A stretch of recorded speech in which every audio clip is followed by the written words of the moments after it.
नमस्कार। धीरूभाई शर्मा का हार्दिक स्नेहपूर्ण प्रणाम। आगे कोरोना की रफ्तार दिन पे दिन बढ़ती जा रही है। क्या होगा कुछ अंदाज़ा नहीं। हृदय चिंतित रहता है, लेकिन प्रभु की शरण में जाने के बाद हृदय में थोड़ी शांति मिलती है। आप भी प्रभु की शरण में जाइए, कुछ ना कुछ सॉल्यूशन जरूर निकलेगा।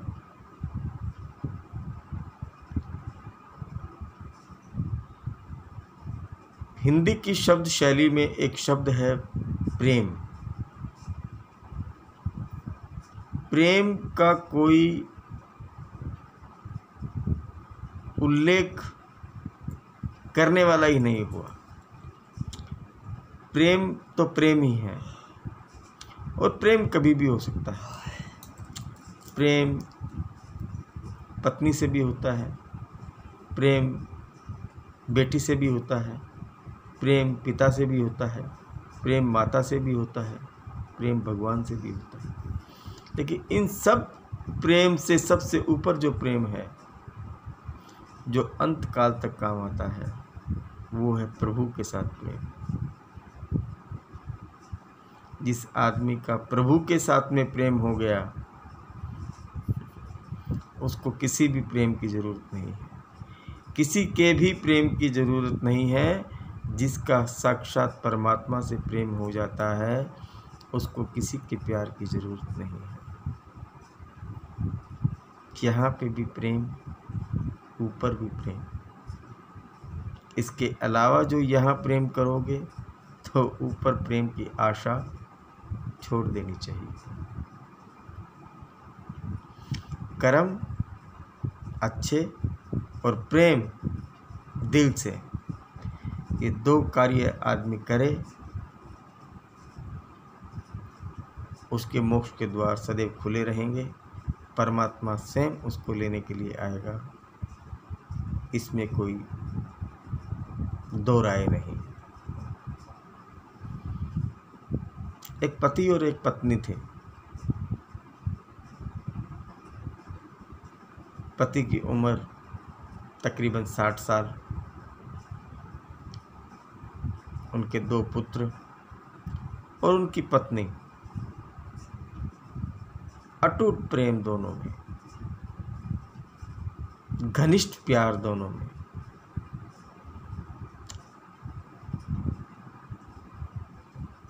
एक दिल दो जान।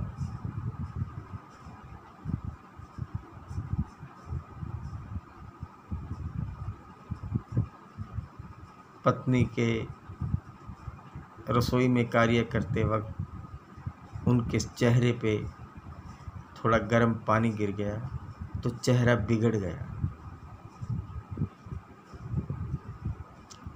तो पति कहीं पार्टी में जाते, कहीं फंक्शन में जाते, तो पत्नी उन्हें मना करती कि आपके दोस्त मुझे देखेंगे तो क्या बोलेंगे। लेकिन पति ने बोला, नहीं, मैंने तुम्हारे चेहरे से प्रेम नहीं किया, मैंने तुम्हारे दिल से प्रेम किया है, और मैं दिल से तुम्हें चाहता हूँ। तुम्हारे बिना मैं नहीं रह सकता। अगर कोई बोले तो बोले, लेकिन तुम मुझे सदैव अच्छी लगती हो। बाज़ार में लेके घूमते उनको, पार्क में उनके साथ में घूमने जाते, बहुत प्यार करते, जिसका कोई उल्लेख नहीं कर सकता मैं। मेरे शब्दकोश में वो शब्द नहीं है जो उनके प्यार के लिए मैं उल्लेख करूं। पत्नी को डायबिटीज़ था।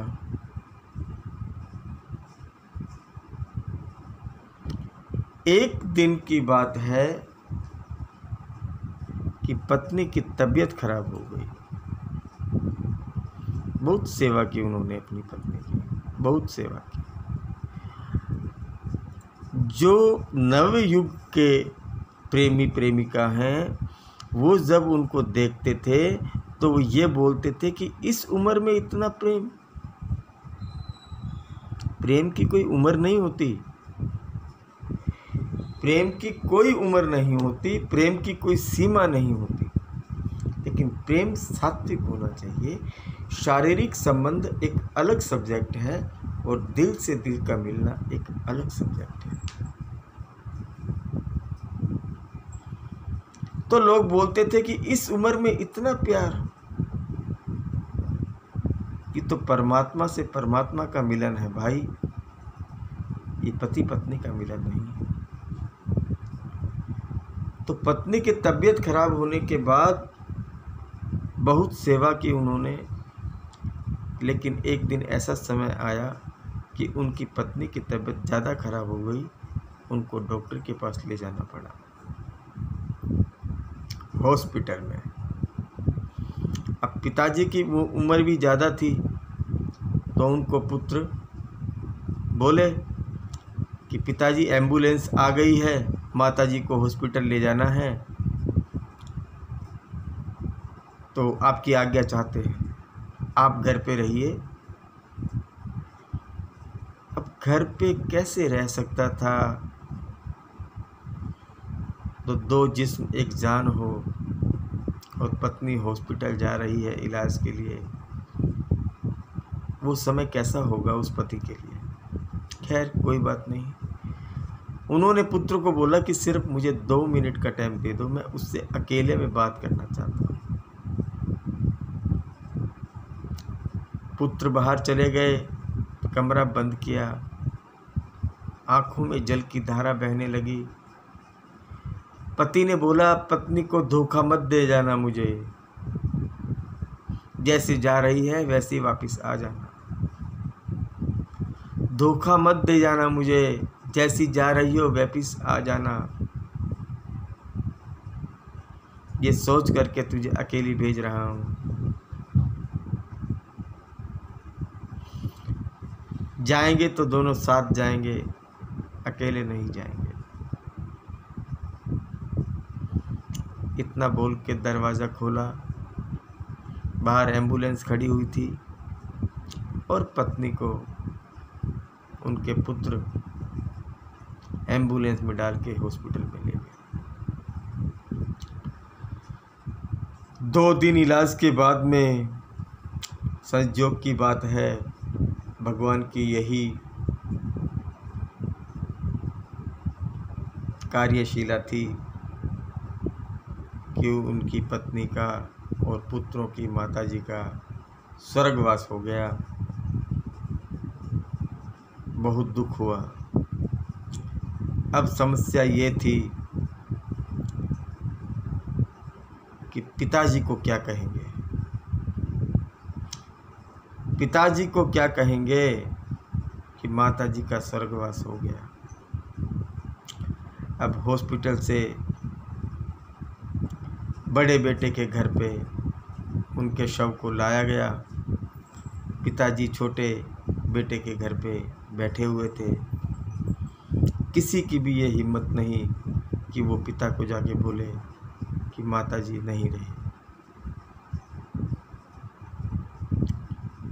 सोच रहे थे, इतने में कोई बड़ा बुजुर्ग आया, उसने बोला मैं बोलता हूँ जाके। तो उन्होंने जाके बोला,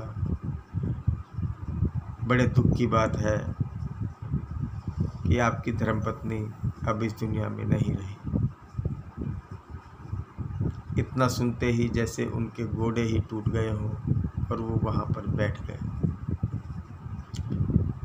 10 मिनट बैठने के बाद उन्होंने बोला वो कहाँ है, तो उन्होंने बोला वो आपके बड़े पुत्र के घर पे है, आपको वहाँ चलना पड़ेगा। एक छोटी सी डंडी सहारे के लिए उन्होंने हाथ में ली।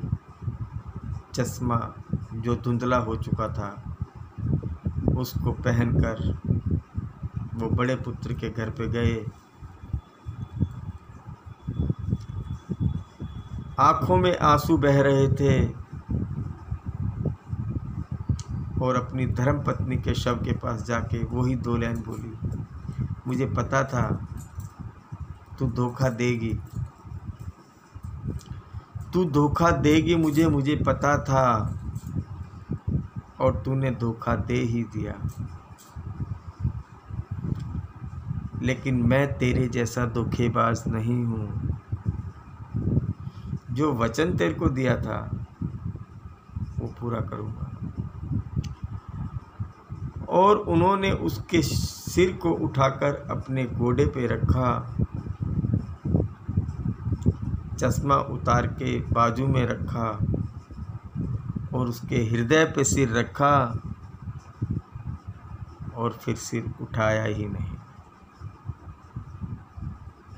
साथ ही चले गए। इसे कहते हैं पति पत्नी का प्रेम, इसे कहते हैं पति पत्नी का स्नेह, इसे कहते हैं जो फेरों में 7 बार फेरे लेते हैं और संकल्प लिए जाते हैं। वो अभी भी मैं आपको बोल रहा हूँ कि प्रेम, पति पत्नी का प्रेम और पति पत्नी का शारीरिक संबंध, ये दोनों अलग अलग सब्जेक्ट हैं। दोनों को एक साथ मत लीजिए। प्रेम की तो कोई परिभाषा ही नहीं है। और जो आदमी अपनी पत्नी से प्रेम करता है, प्रभु मोक्ष के द्वार उसके लिए सदैव खुले रखते हैं। ये जीवन का सत्य है। आप किसी भी ग्रंथ को उठा के देख लीजिए, किसी भी पुराण को उठा के देख लीजिए, किसी भी धार्मिक पुस्तक को उठा के देख लीजिए और किसी भी धर्म की उठा के देख लीजिए, एक ही चीज़ लिखी होगी कि जहाँ नारी का सम्मान होता है, लक्ष्मी वहाँ निवास करती है, रिद्धि सिद्धि सहित गणेश जी वहाँ पे निवास करते हैं। इसीलिए मेरे भाइयों, अपनी पत्नी के साथ में कभी भी दुर्व्यवहार मत करो, उसे खुश रखने की चेष्टा करो। वो खुश तो देवता खुश, वो खुश तो दुनिया खुश, वो खुश तो परिवार खुश। आज के लिए इतना ही। दिल बहुत दुखी है आज, ज़्यादा नहीं बोलूँगा, लेकिन इतना तो ज़रूर बोलूँगा कि मेरे चैनल को सब्सक्राइब ज़रूर करना, लाइक ज़रूर करना और कमेंट ज़रूर देना। और कभी भी अपनी पत्नी से झगड़ा मत करना, सदैव उसे प्यार करना। उसके जितना त्याग ना तुम कर सकते हो और ना ही किसी ने किया है। आज के लिए इतना ही। नमस्ते, प्रणाम, जय श्री राम। कल फिर दोबारा मिलेंगे। चैनल सब्सक्राइब जरूर करें। जय हिंद, जय भारत।